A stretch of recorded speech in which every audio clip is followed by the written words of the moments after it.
આપના સમક્ષ આજે હું એક મહત્વપૂર્ણ વિષય પર વાત કરવા આવ્યો છું, જે છે પ્રોસ્ટેટ કેન્સર. સર્વપ્રથમ જાણીએ કે પ્રોસ્ટેટ શું છે.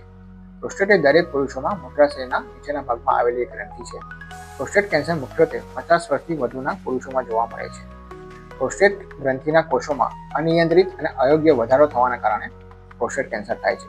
શરૂઆતના તબક્કામાં તેના લક્ષણો ખૂબ જ નહિવત હોય છે, પરંતુ જેમ જેમ તેનો સ્ટેજ આગળ વધે છે, તેના મુખ્ય લક્ષણો જેવા કે પેશાબ વારંવાર કરવા જવું, પેશાબમાં લોહી આવવું, પેશાબ કરતી વખતે દુખાવો થવો, કે પેશાબમાં બળતરા થવી, કમરમાં દુખાવો થવો, કે પેઢીના ભાગમાં દુખાવો થવો વગેરે જોવા મળે છે. પ્રોસ્ટેટ કેન્સરના નિદાન માટે દર્દીની શારીરિક તપાસ કરવામાં આવે છે તથા સીરમ પીએસએ રિપોર્ટ જે પ્રોસ્ટેટ માટેનો સ્પેસિફિક રિપોર્ટ છે તે કરવામાં આવે છે અને જરૂર પડે તો પ્રોસ્ટેટમાંથી બાયોપ્સી લેવામાં આવે છે. દરેક પુરુષે 50 વર્ષ પછી એકવાર સીરમ પીએસએ રિપોર્ટ અચૂકપણે કરાવવો જોઈએ.